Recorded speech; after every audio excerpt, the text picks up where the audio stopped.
Goeiedag! Good day, fellow South Africans and citizens of the world. And you know, there's a strange parody going on. It's almost like a pantomime in slow motion of destruction. Self-imposed destruction. And what I'm talking about is the pantomime of China and what it is doing in Africa. If you speak to any Kenyan from Kenya in recent years who has had interactions with the Chinese who are now all over Kenya like a rash, they will tell you how racist the Chinese are. This is the same race or the same community that Cyril Ramaphosa and the ANC have declared honorary blacks, even though their skin is not black. And the time they have been in South Africa, when we're considering the vast majority, is probably the last generation. Compare that to the white population who built up South Africa, who are now treated worse than dogs. This is how hopeless the ANC government is. They have absolutely no understanding of what the Chinese are going to do to them once they take control. If Ramaphosa thought South Africa pre-1994 was bad, and pre-1963 under colonialism was bad, well, let me assure you, when the Chinese come in and take over, you are going to pray and wish that you could go back to the days of apartheid. You're dealing with a group of people who imprison millions of their own in huge prison camps because they don't like their religion. It doesn't fit with their philosophy. There are huge prison camps in China, largely political prisoners, and the ANC government, when the Chinese come in and take over, all those politicians will be in prison camps with their families. The Chinese don't play. They don't just go for the actual man who they're targeting, they go for the entire family and friends. So the ANC and all their friends are going to be in prison camps in South Africa. And do you know what the lead on this is? If we have a look at what's happening in China right now with all the political prisoners, let me tell you, they work long hours. They get very little food. Their lifespan is shortened dramatically. But while they are still able to work, they work for the hierarchy in China.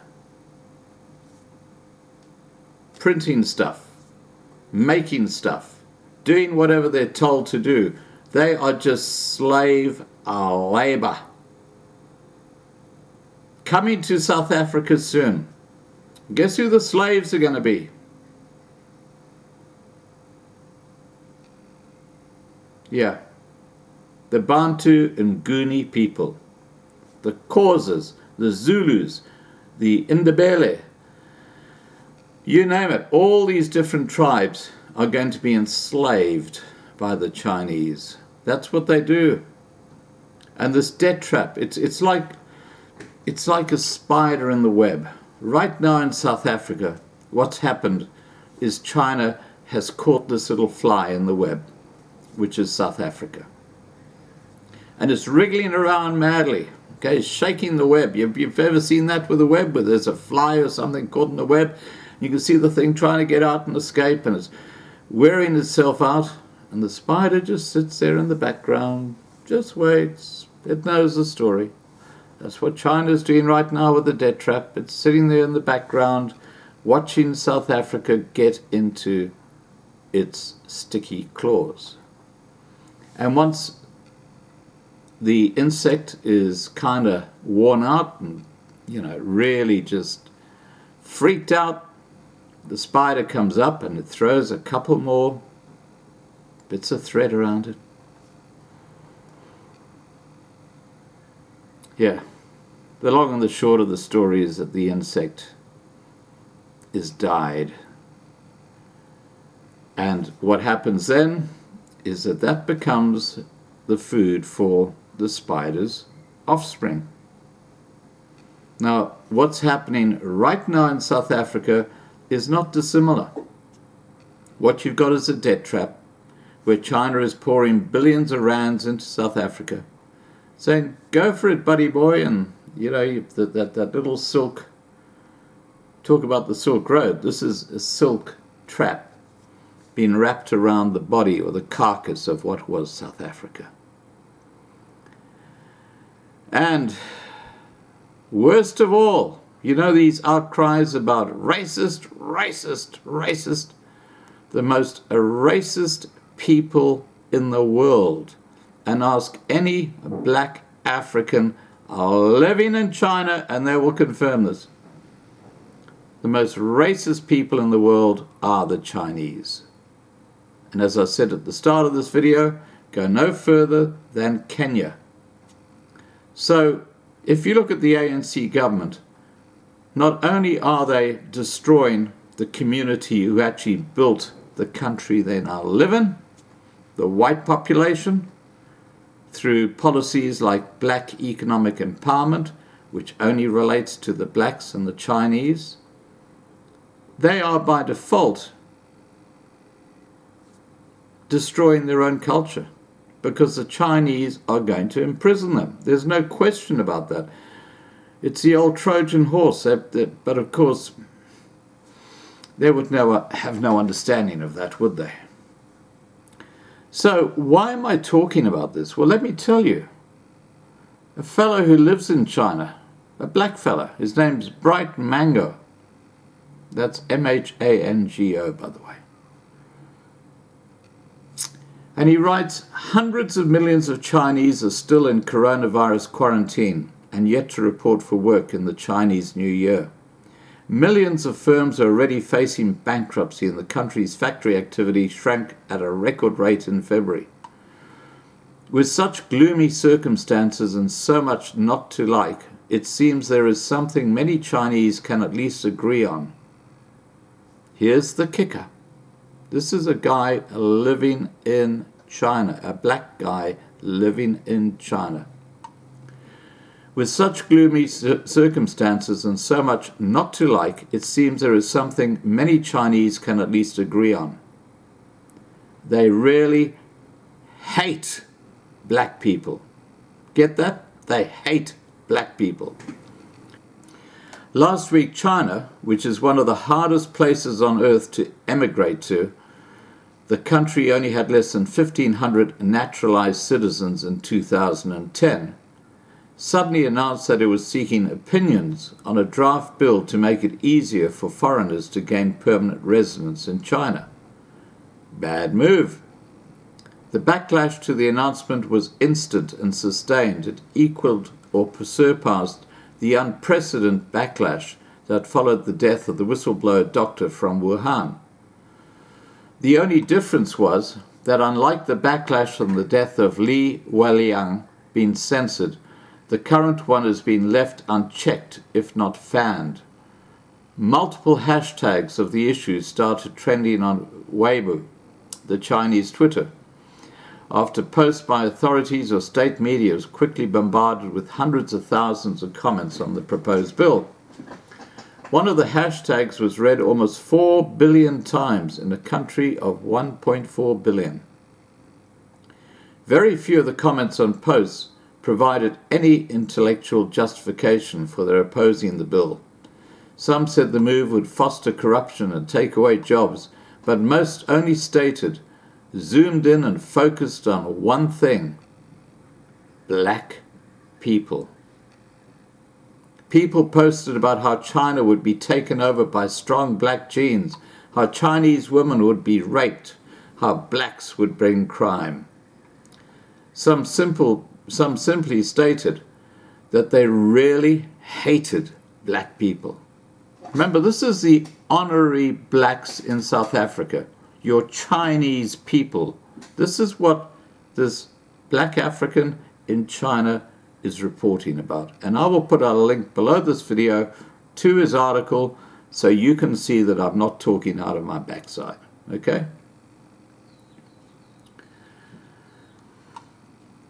Citizens posted pictures of officials in the crosshairs, and some depicted an official bent over and a black man in an orange prison uniform and the N-word plastered on his chest, seemingly sexually assaulting him. Apparently the official Yang Yeyong had said some positive things about interracial marriage. Every Chinese person who could find a video of black people committing some crime did so and plastered it on social media. One of the most widely circulated clips showed two black teens shoplifting in an unidentified country, probably South Africa. Another video from the 120dB movement in Europe, which had young white women describing being harassed by refugees, also got widely circulated. For effect, pictures of black men with Chinese girls were plastered all over the place, and the women were called unspeakable names. Okay, these are the Chinese, the ones that the ANC government, the Ramaphosa government, is welcoming into South Africa as honorary black people. What a joke. The vitriol was reminiscent of the recent controversy over a program by Shandong University to foster cultural communication, during which netizens also used pictures of Chinese women with black men to make their point, to bully the girls and to stoke nationalism. Even though gory videos are not allowed on Chinese social media, it seems Weibo, QQ and WeChat made an exception if the offender was black. Fake news was also a big part of the narrative, and it was published by accounts, some of whom appeared to be verified. One involved a picture of black people with the words saying that France is now 80% black. One picture featured a banner in Africa: rape, rape, rape. You can do it in China.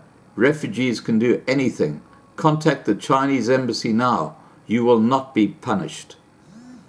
This text was wrapped around a drawing of three black men pinning down and raping an Asian woman.